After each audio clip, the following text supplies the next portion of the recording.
Good morning, friends. Welcome to the 8th lecture of functional analysis. In the last lecture, we have seen some important results regarding set of all bounded linear transformations. Also, we have seen that null space of a given mapping, that is kernel, is a closed subspace of n. Also, for any m to be a null space, we have proved that the mapping T from n to n dash induces a natural transformation T dash from n by m to n dash such that norm T is equals to norm of T dash. And in the last theorem, we were proving that set of all bounded linear operators from n to n dash, that is continuous linear transformations from n to n dash denoted by V of n comma n dash is nonlinear space. Also, it is Banach space provided n dash is a Banach space. Okay, let us start.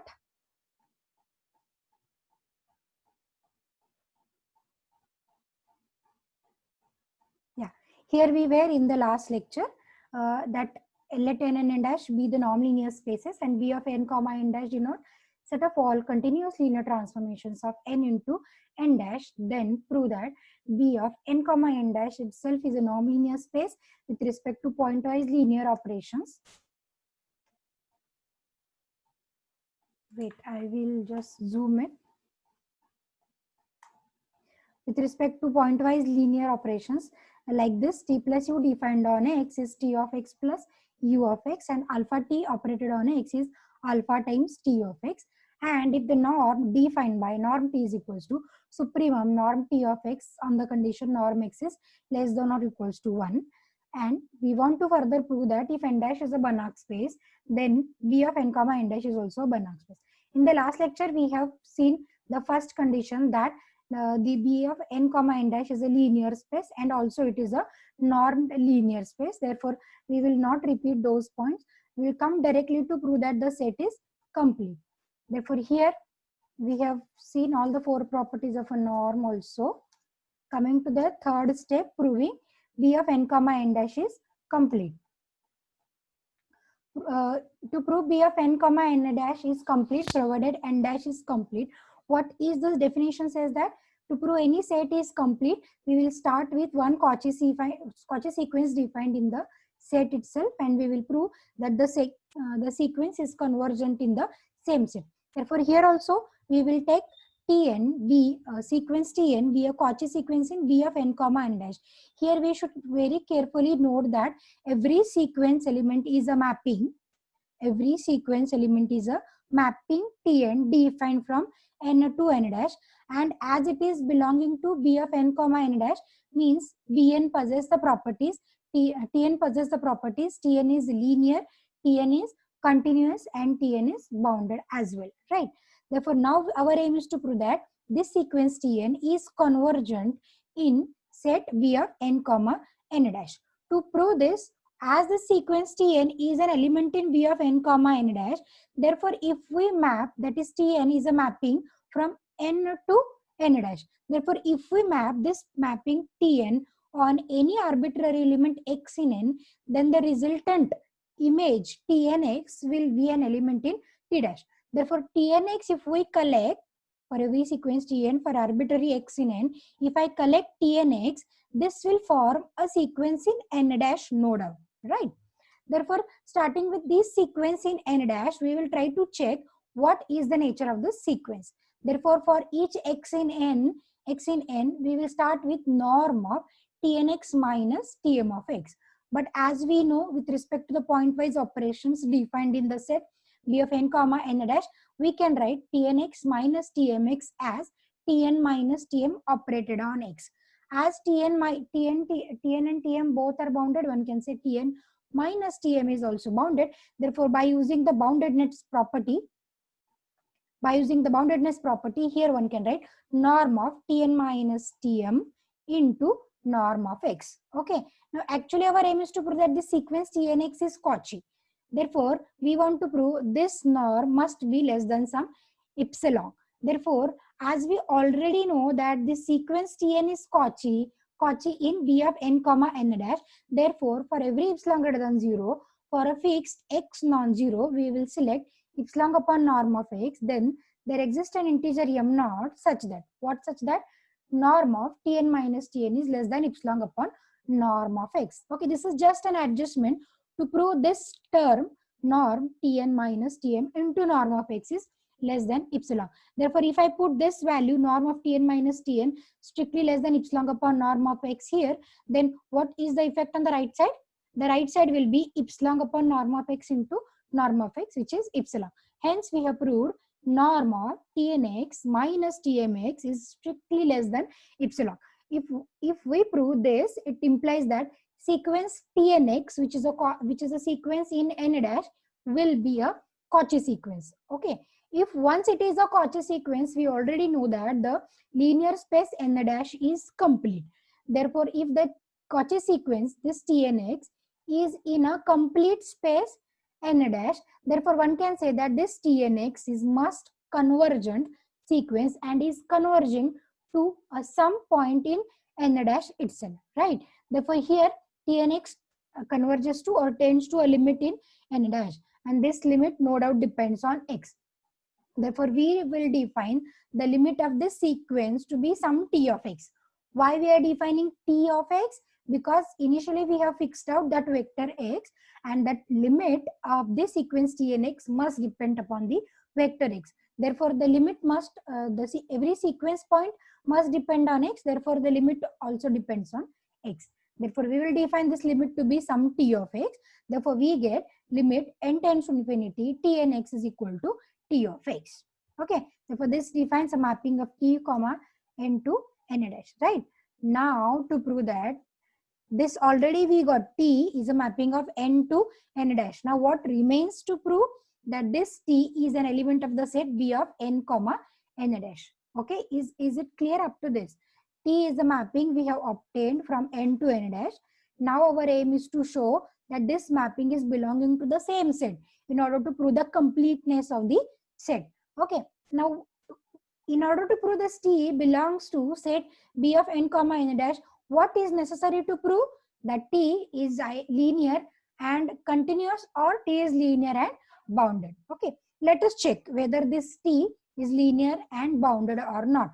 Now to first prove that this mapping T is linear. To prove that the mapping T is linear, let us start with an arbitrary elements x, y in n and alpha, beta be any scalars. Therefore, this is the definition of our T. T of x is limit n tends to infinity Tn of x. Therefore, what about T of alpha x plus beta y? T of alpha x plus beta y is equal to limit n tends to infinity Tn of alpha x plus beta y. But we know Tn is an element of B of n comma n dash, means it is linear. If it is linear, let us use the linearity property of Tn. What linearity property tells us? This is alpha Tnx plus beta Tny, right? Therefore, as limit is depending on the parameter T, therefore, with respect to this alpha and beta are not going to involve in the limit. Therefore, I can take this out of the limit sign. Therefore, this is alpha limit n tends to infinity Tn. Here limit is missing. Alpha limit n tends to infinity Tnx, beta times limit n tends to infinity Tny. But what we know, limit n tends to infinity Tnx is Tx, limit n tends to infinity Tny must be T of y. Therefore, what we have obtained? T of alpha x plus beta y is alpha times T of x plus beta times T of y. Thus, the mapping T, which we have defined with this formula, is a linear mapping. Coming to the next point, to prove that the mapping T is bounded. To prove the mapping T is bounded, we should know Tn is a mapping which is bounded because it is the member of this set B of n comma n dash. Therefore, Tn is bounded. Let us use the property of Tn is bounded. Therefore, for this Tn, let us say there exists a positive constant m such that norm of Tnx is less than or equals to m into norm of x. Now, to prove that T is bounded, let me start with considering norm of T of x, and our aim is to prove that this norm of T of x must be less equal by some constant into norm of x, right? To do this, what we will do? We will try to adjust the term Tn of x. We will try to adjust the term Tn of x, right? Both Tx, Tnx are the elements in n dash, no doubt. Therefore, this is this Tnx I will add and subtract in this norm. Okay. In the next step, we will use the triangular inequality because all these are the elements in n dash. n dash itself is a non-linear space. Therefore, one can use the third property of triangular inequality in this n dash space, right? Therefore, using triangular inequality, separating the norm over these two terms. In the first term, we will take tx minus tnx. In the second term, we will take tnx itself, right? Now look at this term, tx minus tnx plus norm of tn of x, right? Now let me use this 0.7 equation to replace this norm of tn of x is less equal by m into norm of x. This is we have written from 0.7. Now as we will take the limit n tends to infinity. There is no effect on the left side because there is no n. But what is the effect on this middle part? This middle part will tends to 0 as n tends to infinity because the sequence tnx is converging to t of x, right? Therefore, this middle part is tending to 0. Therefore, the above equation becomes norm of t of x, middle part is 0, norm of t of x is less equal by m into norm of x. Sorry, here it is t of x, right? For norm of t of x is less equal by m into norm of x. This implies that t is bounded. Thus, t is both linear as well as bounded. Therefore, t is an element of set of continuous linear transformations or bounded linear transformations B of n to n dash. Thus, we have proved t to be the element of same set. Now, the last point remains to prove that the sequence Tn, which we have started with, a sequence, Cauchy sequence in B of n comma n dash, is converging to T. To show this, we will just show that norm of Tn minus T either tends to 0 or less than epsilon, right? Now we know as Tnx is a Cauchy sequence in B of n comma n dash, there for every epsilon greater than 0, there exists a stage n such that for mn greater than or equals to 1, norm of Tn minus Tm less than epsilon. Here it is small n. Norm of Tn minus Tm is less than epsilon. Now we will start with considering norm of Tnx minus Tmx. If I consider this using the pointwise operations defined in the set B of n comma n dash, this we can write norm of Tn minus Tm operated on x, right? On the next line, less than or equals to norm of Tn minus Tm into norm of x using boundedness again. But this middle term, norm of Tn minus Tn is less than epsilon because Tn is a Cauchy sequence from this statement, right? Therefore, on the next line, Tnx minus T of x, here we will get Tnx minus, if I take m tends to infinity, this Tm will tends to T because we have already proved that Tnx is a sequence converging to T of x as n tends to infinity. Therefore, if I take m tends to infinity, this Tm must tends to T. Therefore, what will happen if I take m tends to infinity? The left side will be norm Tnx minus Tx and right side will be epsilon into norm of x. Epsilon into norm of x, right? Therefore, according to the definition of norm of continuous linear operator, what is the definition? Norm Tn minus T. Our final aim is to prove actually norm Tn minus T is either less than epsilon or tends to 0. Therefore, we will use the norm of continuous linear operator. What is the norm of a continuous linear operator? This is supremum norm Tn minus T operated on x, x belongs to n, norm x is less than or equals to 1. Again, using pointwise operation, Tn minus T operated on x will be Tnx minus T of x, x belongs to norm x is less than or equals to. But already here from equation number 0.8 we observe this term is less than by epsilon upon norm of x. Therefore, let me replace equality by strictly less epsilon into norm of x, norm x is less than or equals to. Epsilon one can take out of the suprema set and norm x. Now we are finding the suprema of norm of x where norm x is less than or equals to 1. Therefore, what will be a suprema? It is 1. Therefore, it is less than or equals to 1. Therefore, epsilon into less than or equals to 1, it will be surely epsilon. Therefore, we got norm Tn minus T less than epsilon. Hence, Tn tends to T as n tends to infinity. And hence, we have proved that the Cauchy sequence Tn from the set B of n comma n dash tends to T, right? Hence, B of n comma n dash is complete. If I just want to tell you a theme of this last part, proving B of n comma n dash is complete. Just I'll repeat the theme. Initially, we will start with one Cauchy sequence T n from the set B of n comma n dash. Sequence Tn is sequence in B of n comma n dash means sequence Tn itself is a mapping from n comma n dash, which is linear and bounded both, right? As Tn is a mapping from n to n dash, therefore if I take an arbitrary element x in n, what about Tn of x? Tn of x will be an element in n dash. Therefore, if I construct a sequence of Tnx, it will be constructed with a sequence in n dash. If it will be a sequence in n dash, already we know that n dash is complete. If n dash is complete, we know that this sequence is going to converge. We have to prove that Tnx is Cauchy. After proving Tnx is Cauchy in n dash is complete. Therefore, sequence Tnx must converge to some point in n dash itself. But as the sequence Tnx depends on that arbitrary vector x, the limit point also depends on x. Therefore, the limit we will write as t of x. Therefore, we got a definition t of x is equals to limit n tends to infinity tn of x, right?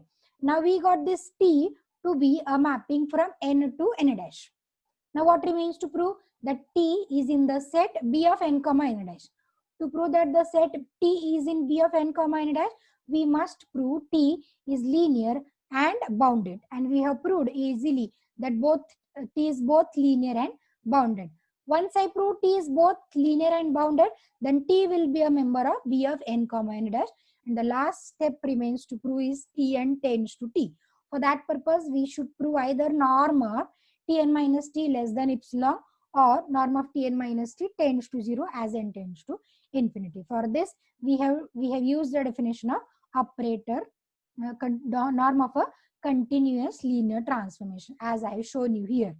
Considering this norm Tnx minus t of x and after letting the limit m tends to infinity, it will give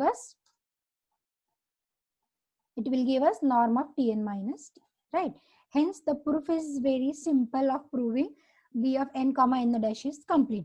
Therefore, provided n dash is complete, we have proved that B of n comma n dash is complete normed linear space.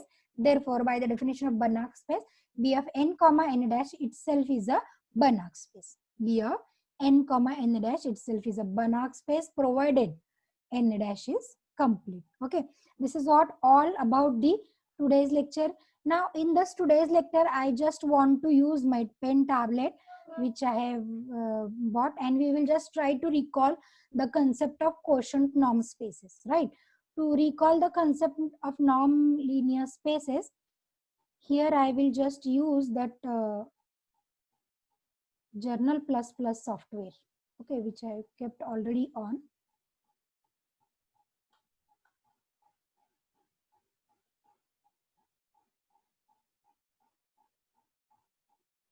Let me share that.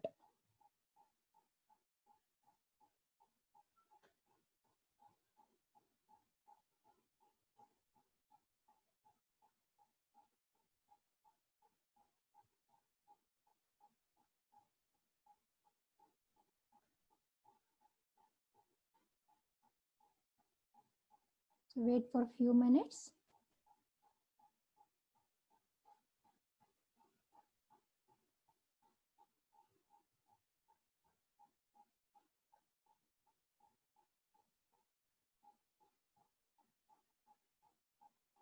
Yeah, it is done. Yes. Here is what we have seen. Quotient norm spaces. I just want to recall the definition.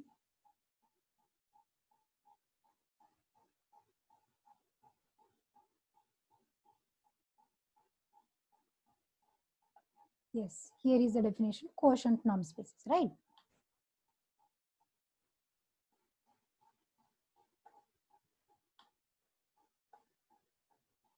Okay, this is the quotient norm space definition we have seen. We have seen the definition somewhere in previous lectures. Now, quotient norm space is actually defined as If M is a linear subspace of a linear space N, then we are going to define equivalence relation called equivalence modulo N, and we know how those equivalence relation is going to divide the given space into equivalence classes. Okay, here I am going to show you.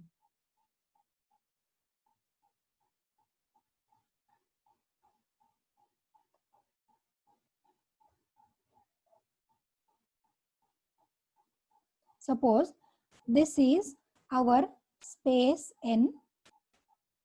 This is our space N. Okay, and now with the help of this linear subspace, we are going to make the quotienting.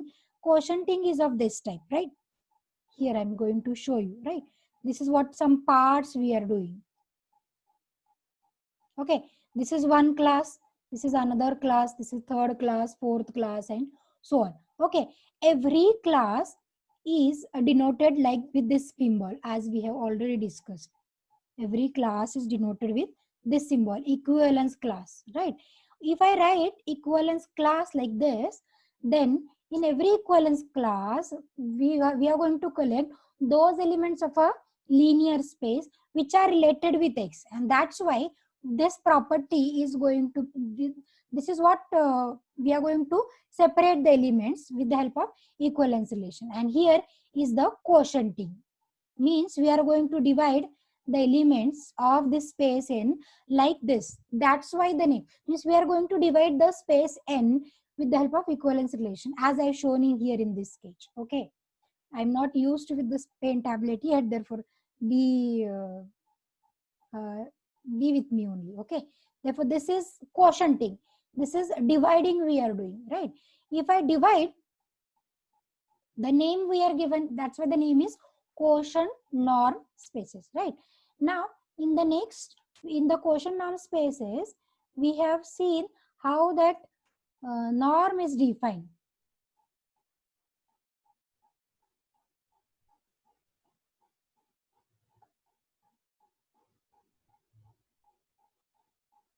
Let me wait, just wait.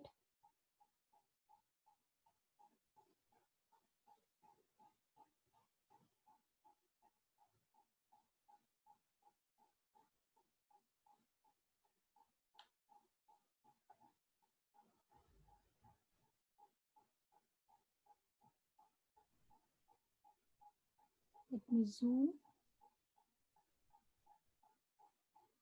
I want to show you page number 12.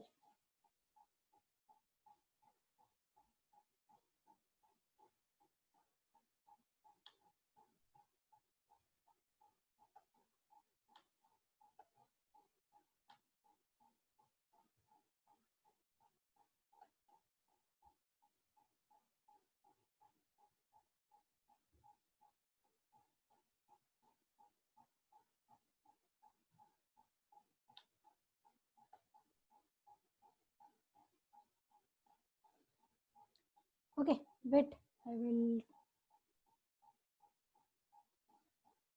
show you on a blank page itself.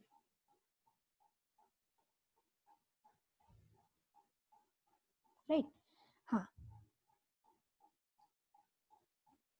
This is a normed linear space N, say, right? If this is a norm linear space N, and suppose this is the subspace M. This is the subspace M. Okay, and with the help of quotienting, we have seen just now how those norm linear space can be divided, right? Then we have defined a norm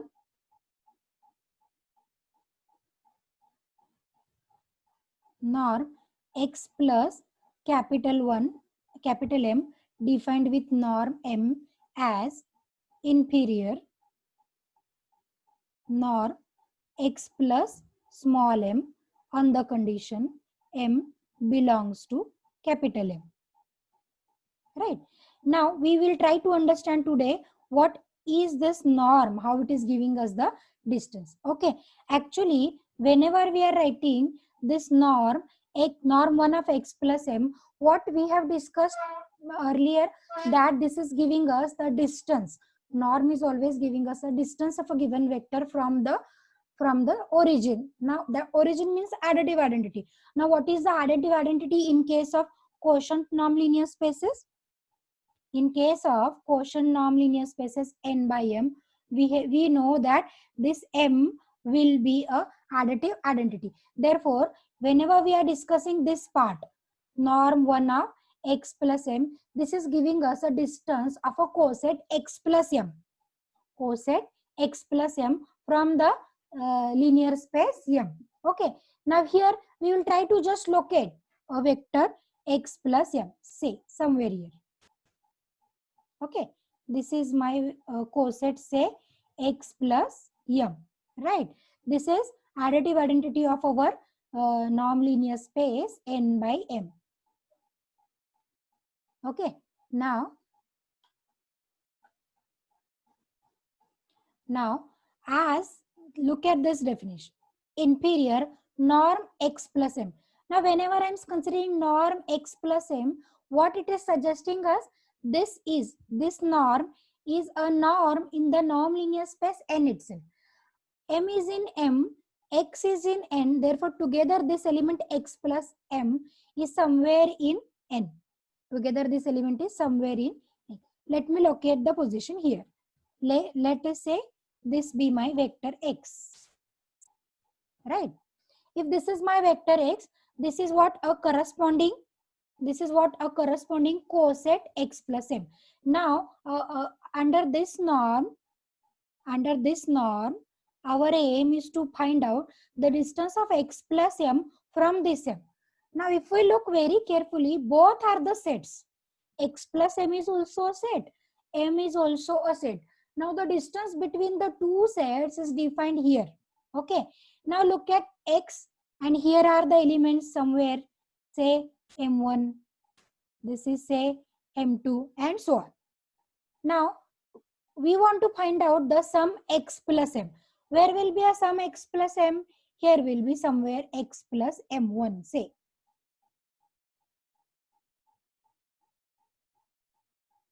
This is a point x plus m1. Okay. Or I will draw one more sketch right below this.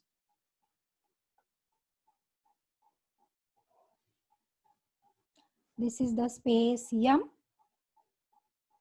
This is the space n, right? Somewhere here be the element x plus m1. Somewhere here be the element x plus m2. Somewhere here it is x plus m3, and so on. Right? Now what we want to do? We want to find out inferior of x plus m. Now norm is giving us the length or a distance, right? Now here what is the distance? Suppose this is an additive identity of the space n, right? This is somewhere here is the 0. Okay, so here I will plot. Somewhere is my 0 origin. Then norm x plus m1 is nothing but, now for the sake of convenience I will take a shortest distance by straight line. Therefore norm of x plus m1 is giving us this distance.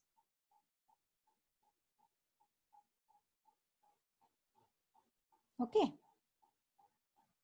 this is giving us this distance, right? And norm of x plus m2 is giving us this distance.